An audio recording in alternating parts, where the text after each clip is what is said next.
Venu également une seconde fois sur également le thème que nous sommes en train de débattre. Soyez les bienvenus, chers auditeurs et auditrices, si vous venez de vous capter. Et également, installez-vous confortablement. Nous allons démarrer la seconde partie du thème, la connaissance de soi et l'entrepreneuriat. Encore, il n'est plus à présenter, M. Djetaba Romeo. Donc, nous allons ensemble encore débattre et continuer le débat que nous avons commencé pour cette deuxième partie. Donc, le thème qui est la connaissance de soi et l'entrepreneuriat, nous étions en train de parler sur quoi? Également, la manière dont nos confrères entrepreneurs et également des personnes qui s'autoproclament qu'ils sont des connaisseurs, parce que des connaisseurs mais qui ont des problèmes depuis leur origine. Voilà. Des personnes qui ont des problèmes familiaux. Voilà. Donc, on va également brosser toutes ces choses. Et vous allez savoir que des personnes qui sont frustrées, qui sont également remplies de colère, qui sont écrites depuis leur enfance parce qu'ils ont subi certaines choses qui les écœurent jusqu'à présent. Et ils ont grandi avec ça. Et c'est ce qui les permet, vous allez voir qu'ils sont tellement égocentriques, ils sont tellement colériques. Mais cela ne dépend pas d'eux parce que déjà à l'origine, également les problèmes familiaux et tout d'où leur origine et tout d'où ils viennent, ça... c'est pas bien en fait.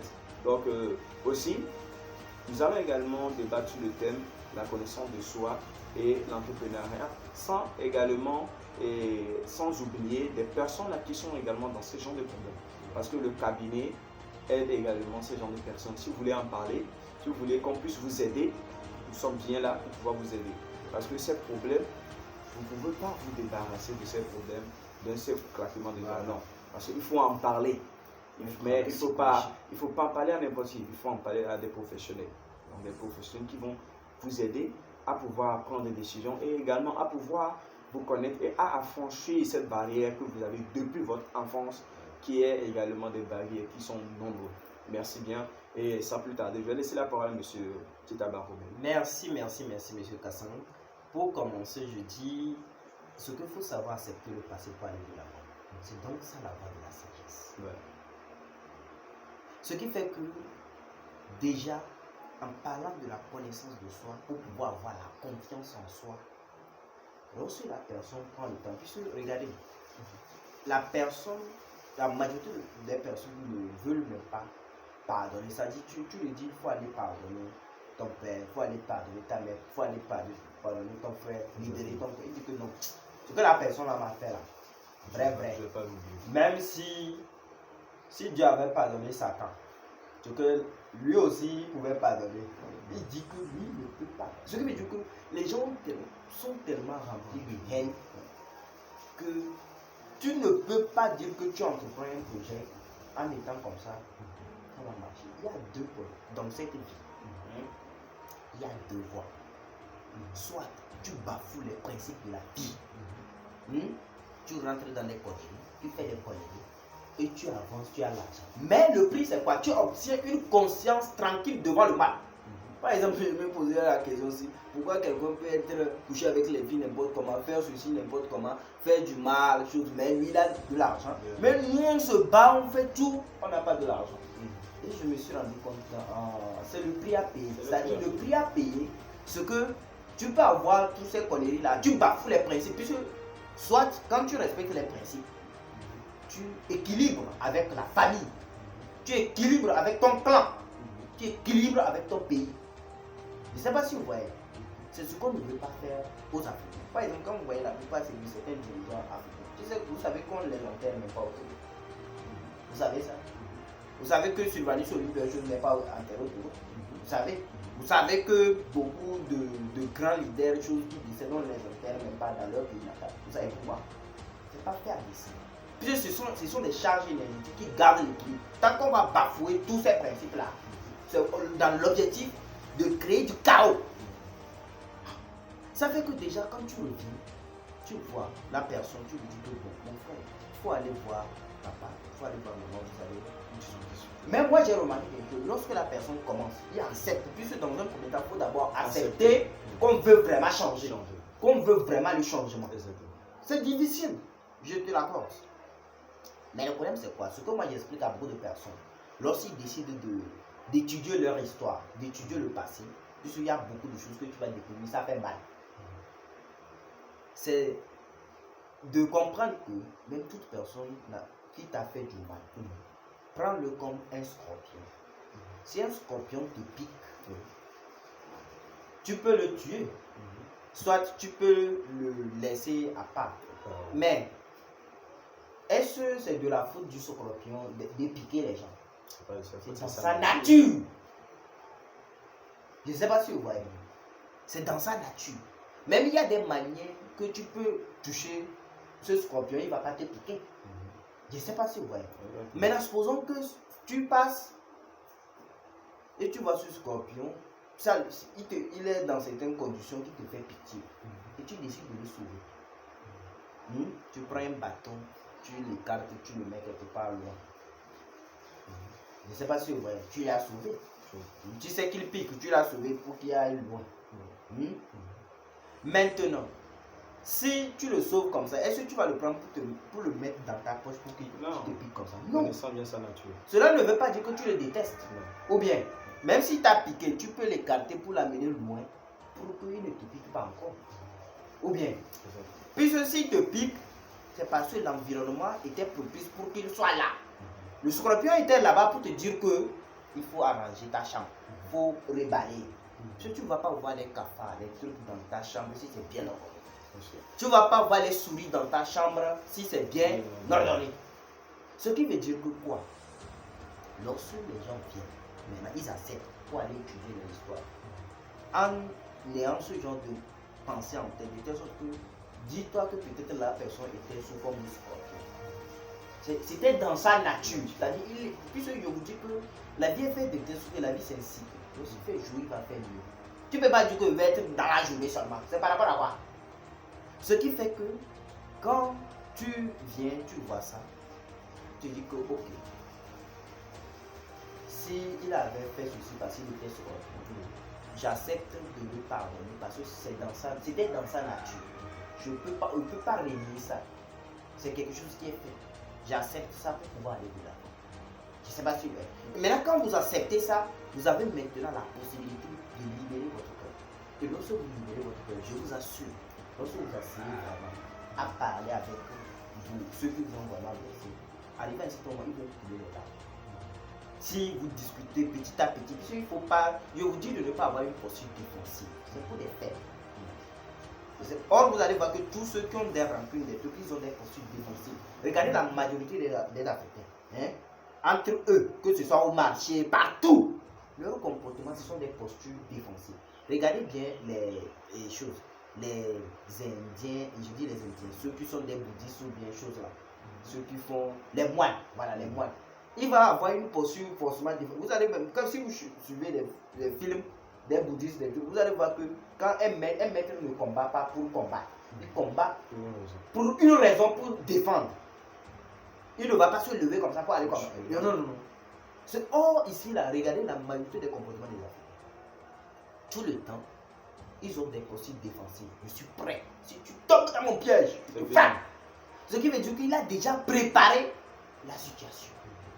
Or, quand tu es décomplexé, tu essaies d'aller vers l'histoire. Tu t'assieds avec papa. Papa, comment est-ce que tu t'es marié avec moi? Maman, comment est-ce que tu t'es marié? Pourquoi est-ce que vous m'avez donné le nom? Comment est-ce que ça se fait vous m'avez donné le nom? Comment je t'ai mis? La signification. Oui. Comment est-ce que je t'ai mis? J'étudie ça. Et quand je finis avec tout ça, je vous assure, vous allez comprendre beaucoup de choses. Et quand vous finissez avec ça, vous essayez de voir les grandes personnalités dans votre village. Essayez de comprendre de l'histoire. Puisque je vous assure, un sorcier ne peut rien vous faire. Si vous-même, vous n'êtes pas en collaboration ou bien en chose avec lui. C'est-à-dire, tu peux être comme ça. Tu ne fais rien, tu ne fais quoi que ce soit. Un sorcier ne peut pas te toucher. Vous pensez que c'est facile de tuer? Il ne peut pas te toucher si tu n'as pas violé les principes de la nature. Tu n'as pas violé les principes de la vie. Or, ils vous connaissent très bien. Par rapport à vous-même. C'est-à-dire, c'est ça même on dit, mon peuple périt par manque de connaissances. Puisque toi tu ignores tout de toi-même. Lui te connaît très bien. Il sait là où il peut appuyer les boutons pour te détruire. Mais comme tu ignores, tu marches comme un singleton, un bizarre, tu bafoues les principes. Et on crée même un système pour te donner la possibilité de bafouer ces principes, de manquer du respect à tes parents pour ouvrir des failles. Manquer du respect à ses parents et pour ouvrir des failles, mesdames et messieurs, vous savez, dans cette vie, toute personne est née d'un papa et d'une maman. Voilà. Et aussi, le pardon qu'on est en train de parler, vous savez, beaucoup de personnes sont écœurées par rapport à plusieurs problèmes parce que dans leur enfance, telle personne qui devait, qui était censée les entretenir, qui était censé les financer pour pouvoir avancer, Voilà. n'a pas tenu sa responsabilité, ou bien tel parent qui était censé les soutenir financièrement et moralement, émotionnellement, n'a pas joué son rôle. Donc du coup, ce dernier a tenu ou bien a vécu cette vie avec beaucoup de rancune. Donc mesdames et messieurs, si vous nous suivez, l'exemple que vous devez prendre, c'est le pardon. Et le pardon libère beaucoup de chaînes. Parce que si vous êtes une personne qui pardonne, vous allez savoir que vous serez libre dans votre cœur. Et vous serez de telle personne qui sera aimable, qui sera sociable également. Parce que beaucoup de personnes, beaucoup d'entrepreneurs également, comme c'est le thème, ne sont pas sociables à cause de quoi? À cause de cette manière qu'ils ont de pouvoir tenir rancune, de pouvoir garder rancune à des personnes.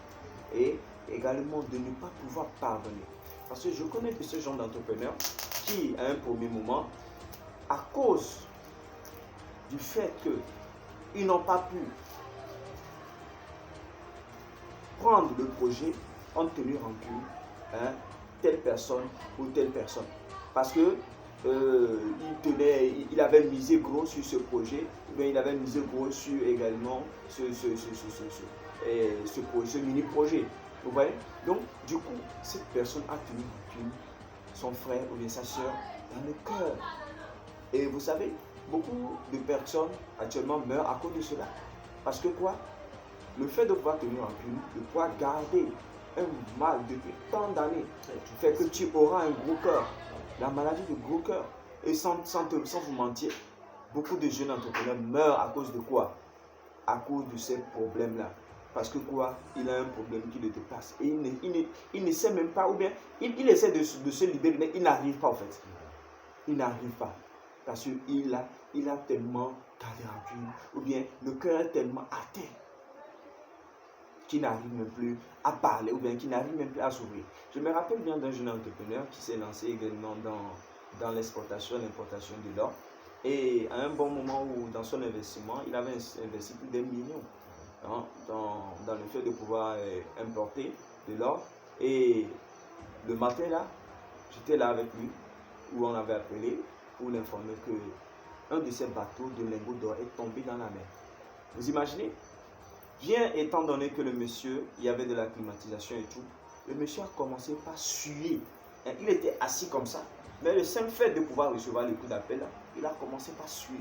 Parce que dans sa tête, psychologiquement, ça n'allait pas. Parce qu'il était en train de voir 5 millions dans l'eau.